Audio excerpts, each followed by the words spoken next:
குறைந்த விலை நிறைந்த தரம் தங்கள் தேவைகள் அனைத்தும் ஒரே இடத்தில். ஜெயச்சந்திரன். மருந்தில்லா மருத்துவம், அறுவை சிகிச்சையின்றி குணப்படுத்தும் நிராஸ் பாத அழுத்த சிகிச்சை.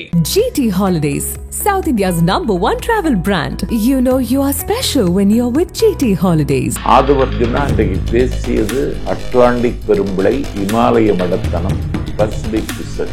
அழுத்தத்தின் காரணமாக தான் அந்த முடிவு எடுத்திருக்கிறாரு அப்படிங்கிறாங்க. அதையும் தொல் திருமாவளவன் அழுத்தமா சொல்லியிருக்கு. அதே கூட்டத்தில் பேசின விஜய் அவரும் திமுகவை தாக்கி பேசுறாரு. போட்டோ ஷூட் நடத்துறீங்கிறாரு. போட்டோ ஷூட் எடுக்கப்படாதா? விஜய் வரம்பு கடந்து பேசியிருக்கிறார். மரங்கள் கூட மலர்களை காட்டி விளம்பரம் செய்கிறது. வாக்கு அரசியல் நடத்துகிற ஒரு திமுக அப்படி ஒரு விளம்பரம் செய்தால் அதுல என்ன தவறு? கிட்டத்தட்ட 1.5 லட்சம் அரசியலமைப்பு சட்டம் பற்றிய புத்தகங்கள் ராகுல் காந்தி இதை பேச ஆரம்பித்ததற்கு பிறகு இன்னைக்கு விற்பனையாகி இருக்கிறது. அதாவது அரசியலமைப்பு சட்டத்தை பற்றி நிறைய பேசி இருக்கலாம் விஜய். திமுக கூட்டணி உறுதியாக இருக்கிறது, வலிமையாக இருக்கிறது. இன்னும் சொல்லப்போனா கல்வெட்டை போல கம்பீரமாக எழுந்திருக்கிறது. செல்லூர் ராஜா அப்பமே ஒரு பாட்டில் வாங்கி அடிச்சிருக்க வேண்டாம்? என்ன பாருங்க, அன்புமணின்னு சொன்னீங்க, டாக்டர் வேடம் போட்டுட்டாரு. டாக்டர் தாங்க அவரு. டாக்டர்னா ஸ்டெதஸ்கோப்ப காதலி எல்லைக்கு வைக்கணும். டாக்டருங்க அவரு, உண்மையிலே MBBS டாக்டர். அதான் சொல்லப்படாது. தங்கி அப்படின்னா நண்பன் அப்படின்னு பொருள் அப்படிங்கிறாரு சீமான். எனக்கு பைத்தியக்காரத்தனமா இருக்கு. இவன் கூப்பிட்டங்க சீமான், எனக்கு என்ன தெரியும்? 2 போய் படிச்சிட்டு இருந்தா தமிழ்நாட்டில் கால் பண்ணிடலாமா? நண்பர் செந்தில் பாலாஜி அழகா அதற்கு எதிர்வினை ஆற்றி இருக்கிறார்.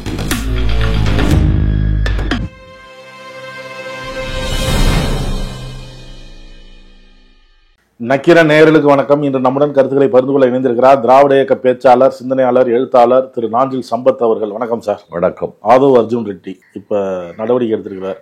கட்சியின் தலைவர் திருமாவளவன் 6 மாசம் சஸ்பெண்ட் அப்படின்னு. திருமாவளவனுடைய வல்லமை உள்ள தலைமைக்கு இது சான்று. அவருடைய கட்டுப்பாட்டில் கட்சி இல்லை என்று சில பேர் வெளிப்படையாக கருத்து தெரிவித்த நிலையில் என்னுடைய கட்டுப்பாட்டில் தான் கட்சி இருக்கிறது என்பதை தொல் திருமாவளவன் இந்த நடவடிக்கையின் மூலம் நிரூபித்திருக்கிறார். ஆனால் ஆதவ் அர்ஜுனாவை இழக்க அவர் விரும்பவில்லை என்பதுதான் உண்மை. அதனாலதான் 6 மாதம் என்று ஒரு காலக்கெடுவை வைத்திருக்கிறார். அந்த கட்சி நடைமுறைன்னு சொல்றாங்க. அந்த கட்சியில் இதற்கு முன்னே இப்படி ஒரு நடவடிக்கை எடுத்தது மாதிரி எனக்கு தெரியல. ஆதவ் அர்ஜுனா இன்றைக்கு பேசியது அட்லாண்டிக் பெரும்பிளை, இமாலய மடத்தனம், பசிபிக் பிசர். மன்னர் ஆட்சி நடைபெறுகிறது என்று சொன்னது திராவிட முன்னேற்ற கழகத்தை, அதன் தொண்டர்களை மிகுந்த காயப்படுத்தி இருக்கும் என்றே நான் கருதுகிறேன்.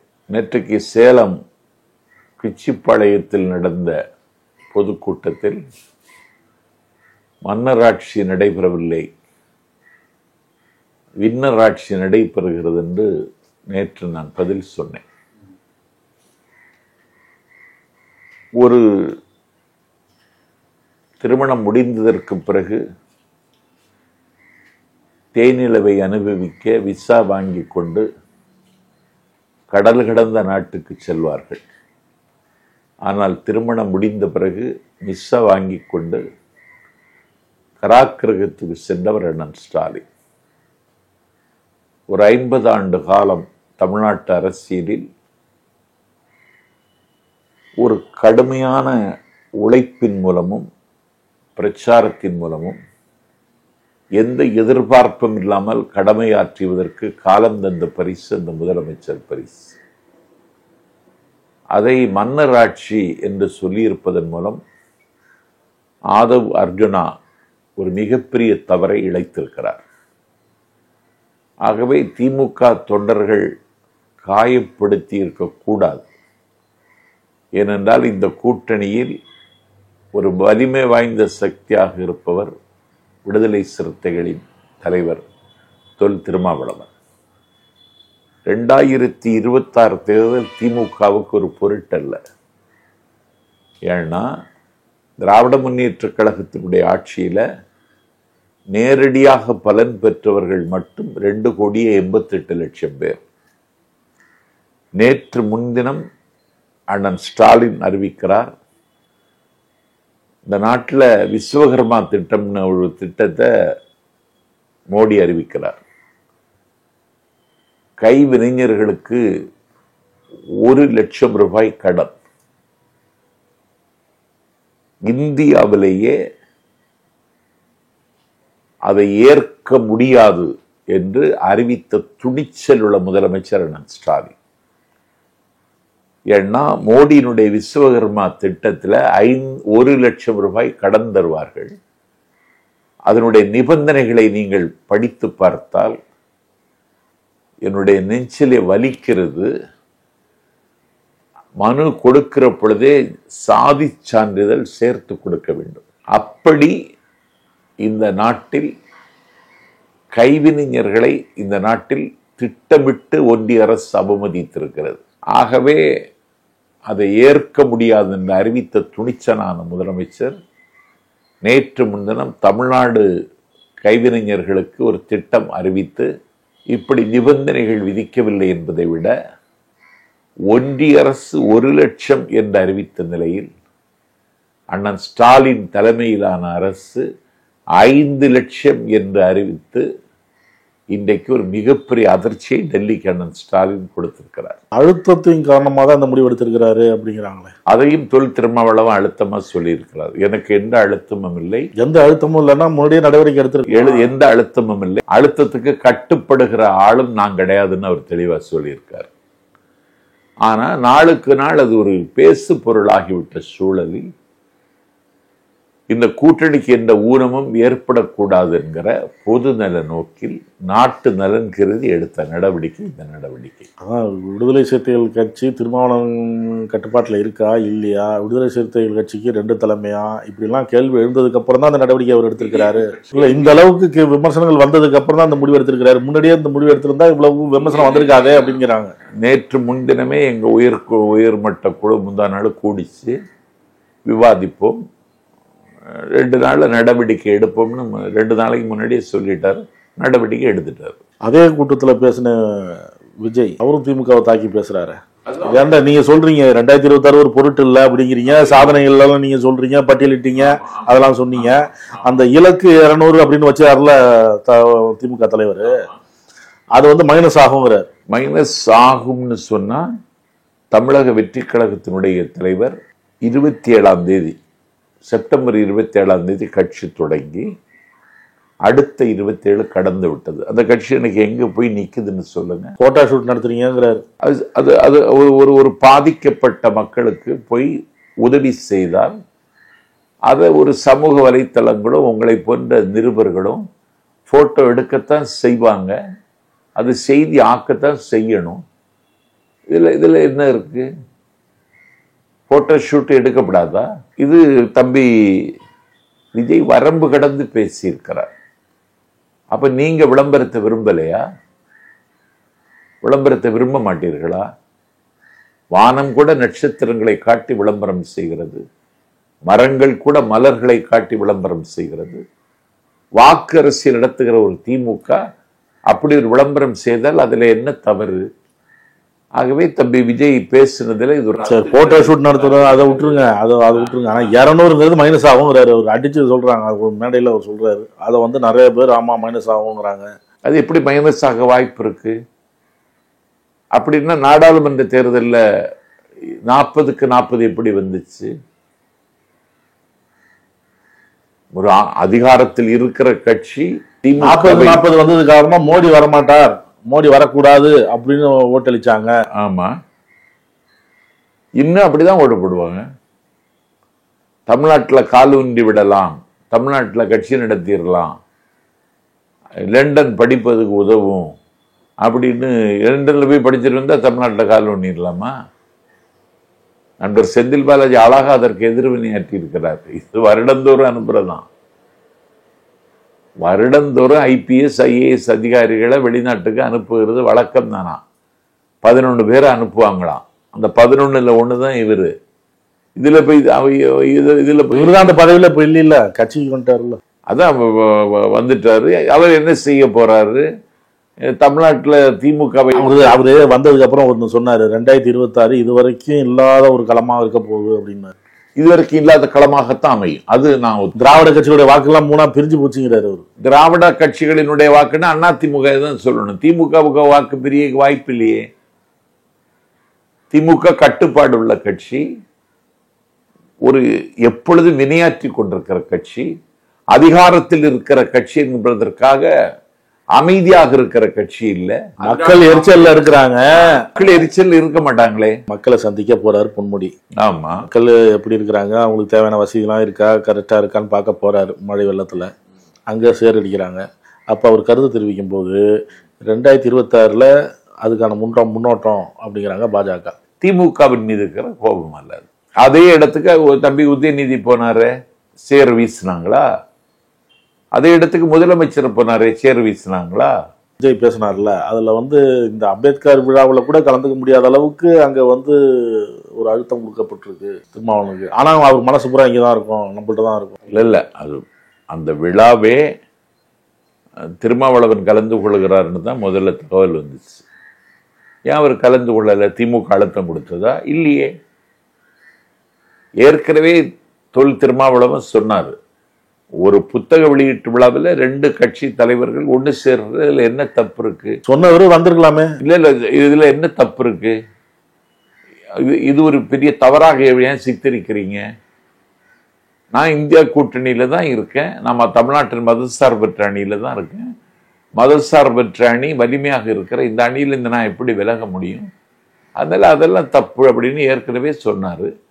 இப்போ அவரு விகடன் குழுமத்திற்கு தகவல் சொல்லிட்டாரு, நான் கலந்துக்க போறதில்ல. அதுக்கு ஒரு கை காலெல்லாம் வச்சு ஜரிகையெல்லாம் வச்சு அதை பெருசுப்படுத்துவாங்க. அதனால இது ஒரு விவாத பொருளாக்க விரும்பலை, அதனால நான் கலந்துக்கிறது இல்லைன்னு நான் விகடன் குழுமத்துக்கே சொல்லிட்டேன்னு சொல்லிட்டாரு. செய்யத்தான் செய்வாங்க, அதையும் சொல்றாரு. அதான் அவருடைய அணுகுமுறை. இது எனக்கு இல்லை, திமுக கூட்டணியே இந்த நாட்டில் விரும்பாதவர்கள் செய்கிற வேலை இது. இதுல நான் பலியாக முடியாதுங்கிறதுல தெளிவா இருக்கிறேன்னு சொன்னார். ரஜினியை வச்சு கட்சி ஆரம்பிக்க வச்சு சில இதெல்லாம் செய்ய நினைச்சாங்க, அவர் மறுத்துட்டாரு, நழுவிட்டாரு. இப்ப அதை விஜயை வச்சு செய்யறாங்க அப்படிங்கிறாரு ரவிக்குமார். ரஜினியை வச்சு கட்சி ஆரம்பிச்சு அவர் அதிகாரத்துக்கு கொண்டு வரணும்னு ஆசைப்பட்டாங்க, உண்மைதான். அதுல அவரு நழுவிட்டாரு.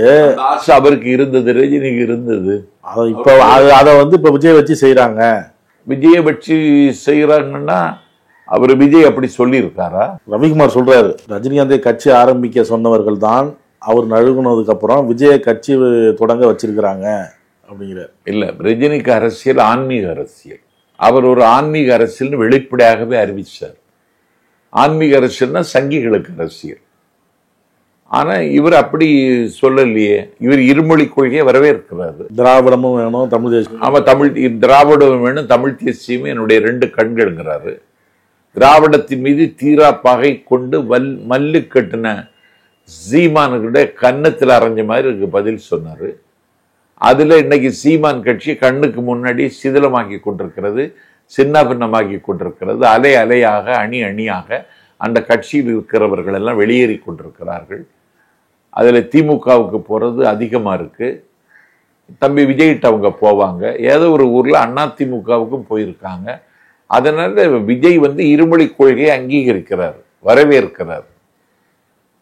அதை தாண்டி அவர் பெரியாரை கொண்டு நிறுத்துறார். இந்த நாட்டு இளைஞர்களுக்கு மத்தியில பெரியார் இன்றைக்கு பேசப்படுகிறார். இந்த கடமையை திராவிடர் கழகம் செய்து வருகிறது, திமுக செய்து வருகிறது. இன்னைக்கு என்னை பொறுத்தவரையில் அதற்கு ஒரு வலிமை சேர்க்கவில்லை. பெரியாரையும் அவர் முன்னெடுத்தார், அம்பேத்கரையும் முன்னெடுத்தார். ஏன் திருமா வல்லன்னு பேசிட்டு இருக்கிறாங்க? அவருக்கு இந்த விழா நடக்கிறதுக்கு முன்னாடியே ஏன் அதுல என்ன பல்வேறு விளக்கம்லாம் திருமாவளவன் கொடுத்துட்டாரு. மீண்டும் மீண்டும் இதை பத்தி சொல்லிக்கிட்டே இருக்கிறாங்க. இல்ல கூட்டணிக்கான நேரம் வரலையே. நம்மகிட்ட வருவாங்கல்ல, நம்ம அவங்களுக்கு ஆதரவு கொடுக்கணும்ல, நம்ம அவங்களுக்கு அங்கீகரிக்கணும்ல, அவங்கள நம்ம அங்கீகரிக்கணும்லன்னு சொல்லி அதிகாரத்தில் பங்கு என்று விடுதலை சிறுத்தைகள் வலியுறுத்தி வருவதற்கு ஒரு வலிமை சேர்ப்பது மாதிரி அன்னைக்கு விஜய்க்கு பேச்சு அமைந்தது. அதனாலதான் இது இன்றைக்கு விவாத பொருளாக இருக்கு. இதை திமுக கடந்து போயிடும். திமுக ஓடிக்கொண்டிருக்கிற ஒரு நதி. அந்த நதி இதற்காக கவலைப்படாது. ஒரு ஆறு ஓடிக்கொண்டு ஆற்றுக்கு கரையில் ஒரு அம்பேத்கர் புத்தக வெளியிட்டு விழாவில் எதுக்கு அரசியல்? அவரை பத்தி பேசியிருக்கலாம், அதை செய்திருக்கலாம். அது ஏன் அந்த அஜெண்டா? அந்த பேச்சுக்கு பின்னால யார் இருக்கா, யார் பேச வைத்தது அப்படின்னு ஒரு கேள்வி எழுது. விழாவில் அம்பேத்கரை பற்றி மட்டுமே பேசலாம். அம்பேத்கரை பற்றி பேசுவதற்கு அவ்வளவு செய்திகள் இருக்கு. ஏன்னா அரசியலமைப்பு சட்டத்துக்கு இன்னைக்கு ஆபத்து வந்து விட்டது. அரசியலமைப்பு சட்டத்தை கையில் வைத்துக் கொண்டுதான் பதவி இருக்கிற நிலைமைக்கு இன்னைக்கு அரசியல் சட்டத்தின் மீது ஒரு மிகப்பெரிய போரை மோடியினுடைய அரசு தொடுத்திருக்கிறது. இன்னைக்கு பிரியங்கா கூட வயநாட்டில் வெற்றி பெற்று நாடாளுமன்றத்திற்கு போகிற பொழுது அரசியல் சட்டத்தை கையில் வச்சுதான் போறாங்க. அதை வச்சுதான் பதவியேற்றாங்க. ஆமா, கிட்டத்தட்ட 1.5 லட்சம் அரசியலமைப்பு சட்டம் பற்றிய புத்தகங்கள் ராகுல் காந்தி இதை பேச ஆரம்பித்ததற்கு பிறகு இன்னைக்கு விற்பனையாகி இருக்கிறது. அந்த அரசியலமைப்பு சட்டத்தை பற்றி நிறைய பேசியிருக்கலாம் விஜய். அவருக்கு நேரம் இல்லையா, படிக்கலையா, அது எனக்கு தெரியாது. ஆதவ் பேசும்பொழுதே தலித் பொது தொகுதியில் நிற்க முடியல, அங்கே மன்னராட்சி இப்படிலாம் பேசுறது பாஜக இந்த மாதிரிலாம் பேசுவாங்க.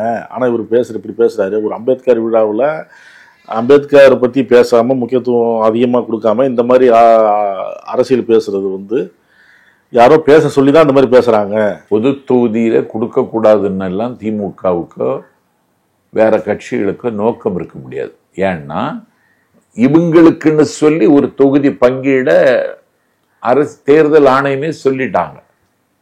நீலகிரி அப்படின்னு சொன்னா இவங்க தான் நிக்கணும், இவங்களுக்குன்னு சில தொகுதி ரிசர்வ் தொகுதி அவினாசி அவங்க தான் நிக்கணும். அப்ப தேர்தல் ஆணையமே சட்டப்படி தாழ்த்தப்பட்ட மக்களுக்கு தொகுதியை ஒதுக்கீடு செய்கிற பொழுது அதுல போய் அரசியல் கட்சி அதற்கு மேல ஒன்றும் செய்ய முடியாது. ஆனா கட்சியில இன்னைக்கு நண்பர் ஆர் ராஜா இன்னைக்கு திமுகவினுடைய துணை பொதுச் செயலாளர். அதை நீங்க புரிஞ்சுக்கிடணும். இன்னைக்கு பழங்குடி வகுப்பை சார்ந்த கயல்வெளி மனிதவள மேம்பாட்டுத்துறையினுடைய அமைச்சர். அதை நீங்க தெரிஞ்சுக்கிடணும். ஏற்கனவே திமுக விபி துரைசாமி திமுகவில் இருந்த காலத்துல அவரை சட்டப்பேரவை துணைத் தலைவர் ஆக்கியது மட்டுமல்ல, நாடாளுமன்றத்திற்கு அனுப்பியது. பொது தொகுதியில் அப்படி அவரை விடக்கூடாதுன்னு திமுகவுக்கோ திராவிட இயக்கங்களுக்கு அப்படி ஒரு நோக்கம் இல்லை.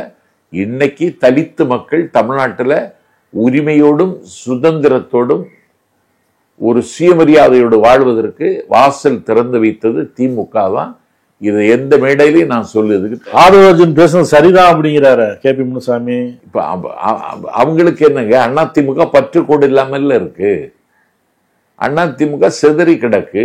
அதிமுக ஒருங்கிணைக்க முடியல. அதிமுக யாரோட கூட்டணி வைத்துக் கொள்ளாக வேண்டும். அதுல விஜய் அவங்க எதிர்பார்த்தாங்க. விஜய் உதறி எரிஞ்சிட்டாரு. அதிமுகவையா? ஆமா, ஒரு உதறி எரிஞ்சிட்டாருல. இது வரைக்கும் 2 பேருமே ஒருத்தர் குறை சொல்லாம இருக்காங்களே. இல்ல அப்படி ஒரு பேச்சு அடிபடுது, அதெல்லாம் கிடையாது. அறிக்கை இப்போதைக்கு அறிக்கை விட்டாங்க. அந்த அறிக்கையில தான் ஆப்பு வச்சுட்டாரு. இப்ப யாரும் அவங்களுக்கு கிடைக்கல, யாரும் கிடைக்கவும் மாட்டாங்க.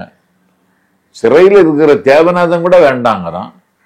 அதனால அதிமுகவிலே விஜய் கட்சியிலே ஏதாவது ஒரு குழப்பம் வருமா, அந்த கட்சியில குழப்பம் வருமா அப்படின்னு அவங்க பார்த்துட்டு இருக்காங்க. அதுக்கான வாய்ப்பு ஒன்றும் தமிழ்நாட்டில் இல்லை. திமுக கூட்டணி உறுதியாக இருக்கிறது, வலிமையாக இருக்கிறது. இன்னும் சொல்ல போனா கல்வெட்டை போல கம்பீரமாக எழுந்து நிற்கிறது. இன்னும் சொல்ல போனால் ஆகாய மளாவை இன்றைக்கு எழுந்து நிற்கிறது. தமிழ்நாட்டு அரசியலில் திமுக கற்றிருக்கிற பாடம், பெற்றிருக்கிற அனுபவங்களை வைத்துக் கொண்டு இந்த கூட்டணிக்கு எந்த வகையிலும் சேதம் ஏற்பட்டு விடக்கூடாதுல அண்ணன் ஸ்டாலின் மிகுந்த கண்காணிப்புடனும் கரிசனத்துடனும் இருக்கிறார்.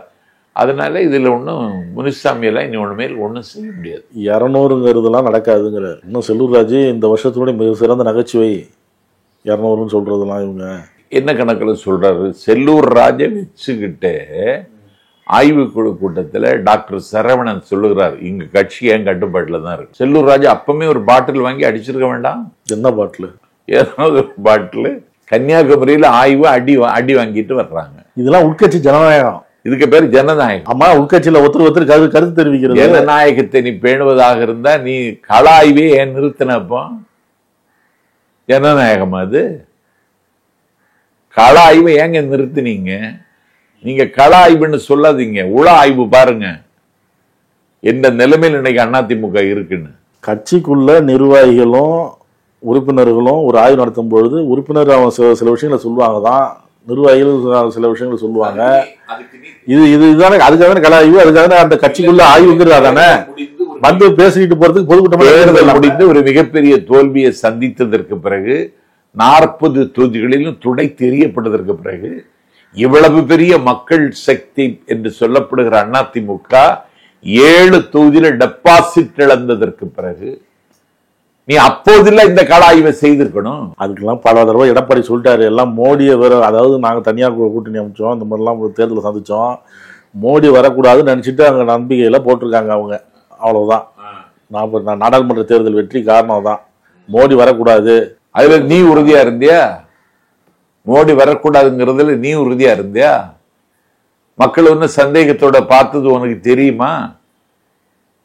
நீ SPD கட்சிக்கு கூட்டத்தில் போய் கலந்துகிட்டியே, அதுல மோடியை குறித்து ஒரு வார்த்தை சொன்னியா? இஸ்லாமிய பெருமக்களுக்கு அவர்கள் இழைக்கிற துரோகத்தை அந்த கூட்டத்தில் நீ பட்டியல் போட்டியா?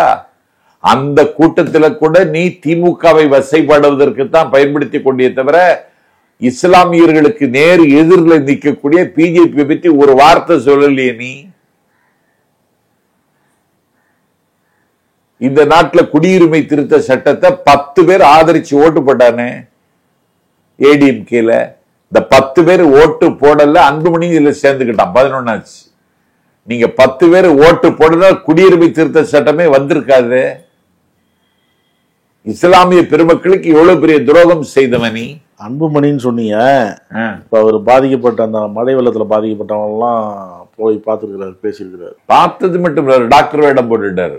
டாக்டர் தாங்க அவரு. டாக்டர்னா ஸ்டெதஸ்கோப்ப காதலி எல்லைங்க வைக்கணும். இவன் கழுத்து அதான் சொல்லப்படாது. டாக்டருங்க அவரு, உண்மையிலே MBBS டாக்டர். ஸ்டெதஸ்கோப் எங்க வைக்கணும்? மருத்துவம் பார்க்கும்போது நோயாளிக்கு மற்ற நேரத்தில் வைக்கணும். என் மகன் டாக்டருங்க, நோயாளியை பார்க்கும்போது நான் பாக்குறேன் ஸ்டெதஸ்கோப்ப காதல தான் வைக்கிறான். இவன் கழுத்துல வைக்கிறான்னா இவன் டாக்டர் தானா? இங்க பாருங்க, அவன் அரசியல் செய்ய வழி தெரியாம திண்டாடிட்டு இருந்தான் பாட்டாளி மக்கள் கட்சி. இல்லைன்னா எவனாவது காதல வைப்பா, கழுத்துல வைப்பானா?